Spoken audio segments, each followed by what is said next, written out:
Are we straight? We're straight. Hey there, friendlies. How's up? Welcome to another whiskey review here at Dribs Drams. Kind of a chilly day today, but it's not too bad. So I figure let's do it. What do I have today? I'm excited about this because it's something I cannot get in Quebec. That is, boom, baby, little Wee Beastie action. Now, this day is a culmination of months of me avoiding anything about this whiskey online on YouTube. Every time I've seen the name, I click away. So I'm looking forward to tasting this. I'm a big Ardbeg fan. I love me some Ardbeg 10. I haven't had one in a few years actually, but I'm gonna probably try to change that this year.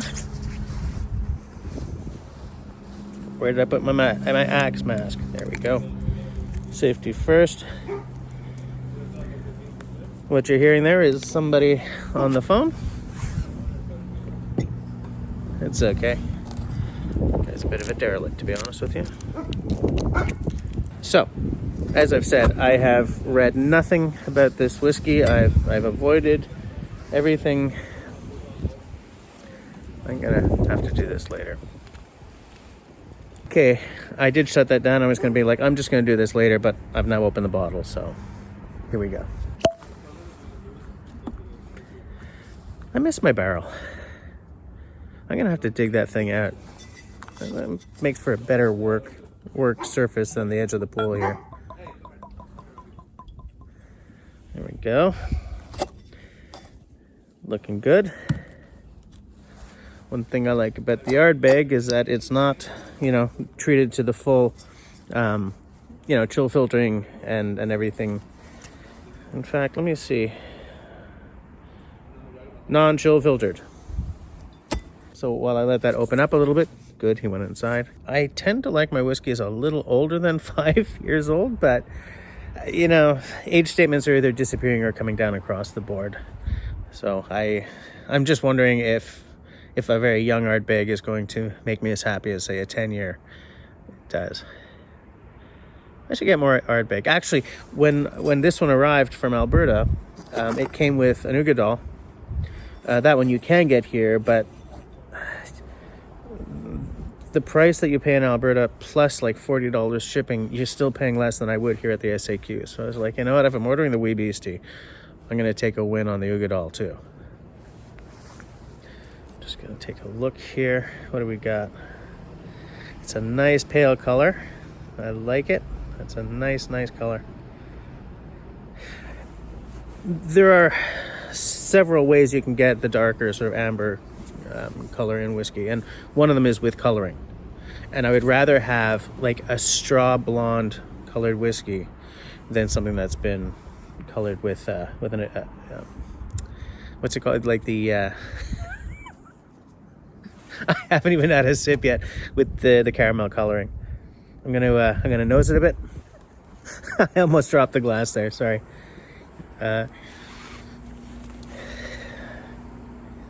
It's a very friendly smell for someone who's as into Ardbeg as I am. I'm looking for like a spice, but I'm not really getting a lot of spice. Maybe a pepper thing. But I'm trying not to be I'm trying not to be too affected by what I expect in an Ardbeg. I don't want to put senses in here that I wouldn't necessarily get if I was coming at it completely blind. There's a juiciness there. Like, it's a little, I don't know if it's a little sharper than I'm used to with an Ardbeg. It's very pleasant. Very nice smell. Now here's the thing. What I'm expecting from a 5-year-old is that some of the nuance won't be there. I'm getting a bit more nuance on the nose than I was expecting, but I'm not going to expect too much. Sorry about the wind, guys. Oh, there's the... Yeah, okay, now there's a little bit of burnt wood at the back there. I just had to stick my nose a little further in. Like a pine, like an evergreen thing, which is what I love. Some people really don't like that piney thing, but I do, man. Day spent in a pine forest is a good day. Okay, I'm going to give it a taste.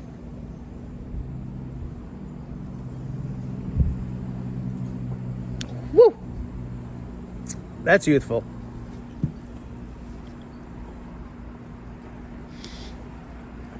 And chocolatey. And like what, a little tarry, like a little creosote kind of thing. The peat and the smoke are there and everything, but it's just sort of boop. Dark chocolate. There's definitely that burnt wood, maybe a little coffee happening at the back, as I often find with scotches that are on the smoky side. I'm gonna take another sip.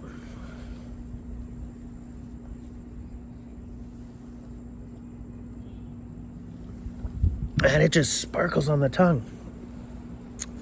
It's youthful, okay? This hasn't had time to sort of oak and like mellow at all. Even on a 10-year, you're not getting the full effect of that, right? But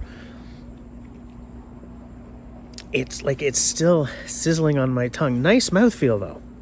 There's an oily thing there, which is what I'm looking for. I like this so much more than I thought I would. I'd probably like the Ardbeg 10 better, but I'm so surprised that I'm maybe giving it more credit than I should, but it's lively. It's got a little effervescence happening there. It's so much more interesting than I thought. I was expecting to pop this open and have like a whole bottle of like single entendre. Do you know what I'm saying? But there's so much life to this. Like there's a barbecued meat thing happening, I think. But I'm going to take another sip to be sure about that. Like, that the smells you associate with you're cooking steak over a campfire. A barbecue, if you're the type to use charcoal, not a gas grill. Forget that crap. Good old burning wood and getting some meat cooked on top of that.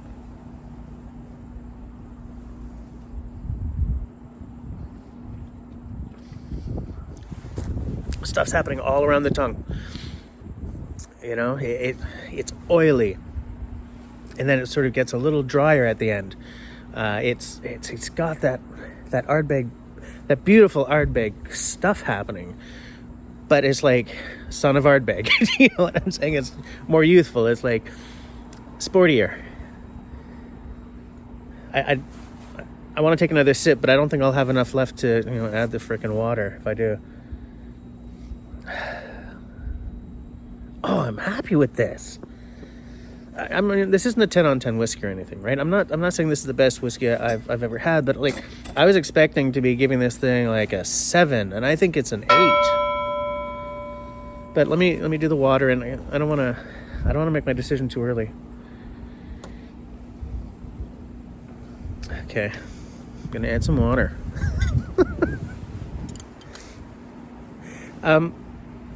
I feel that the amount of water that I use in this straw, I got nothing on that. Hold on.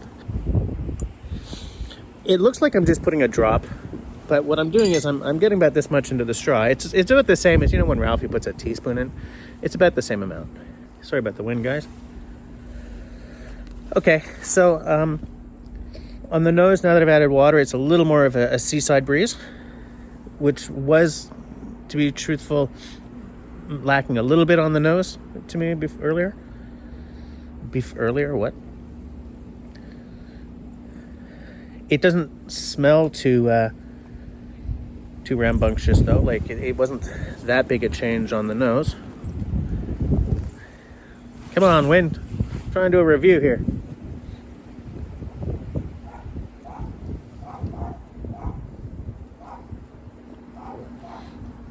Way spikier though. But the burnt wood comes out a lot more. That didn't ruin it. It didn't improve it, but it didn't ruin it. It sort of flipped the coin a little bit. So now there's a lot more of that burnt wood, a lot more of that piney sort of resinous thing. Still oily. A lot of the sweeter notes have disappeared though.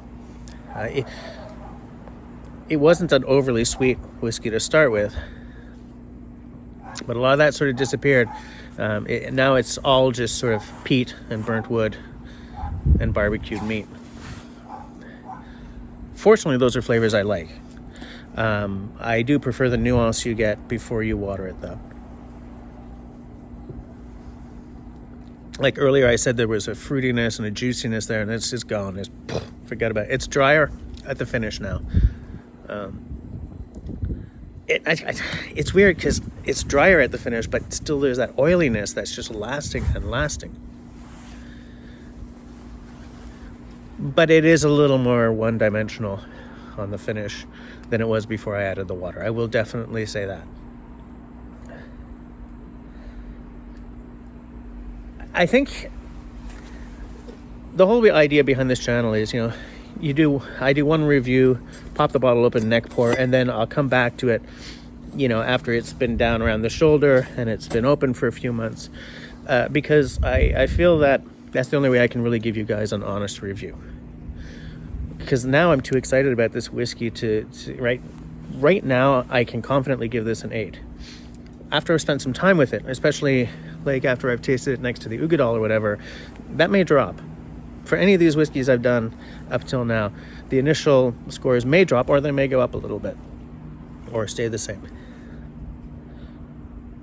But I'm so surprised by this whiskey that right now I'm saying it's 8, period. But, So, before we forget, Jesse's checklist. All right, what do we got here? Snow. But aside from that, single malt, age statement, non-chill filtered. I don't know if it's colored, though. That's the thing. It doesn't say that there's no coloring, so I can't give it that note. And 47.4%. So you got, 4 on 5 of my little check boxes? I call that a win. That's one reason why some of these whiskeys are up around the 8. The more of the things I like that get checked off, the more I'm going to like the whiskey. Like, that's above and beyond sort of the nebulous stuff of the taste good to me. I'm going to get another one of those when that's done, I think. So, thanks for hanging out with me while I do this little review. As I always say, if you like what I'm doing, then please conversate down below. Is this a whiskey that you have had or you like to have and you always have it on hand? Do you think that there's another Ardbeg I really, really need to taste in comparison with this one? Like an Anoa or something? I've already got the Ugadal, so I got that covered. The second thing I want you to do is share the video. That helps me a lot. And the third, leave me a smiley thumb. If you don't like what I'm doing, leave me a frowny thumb. Thanks for watching, guys.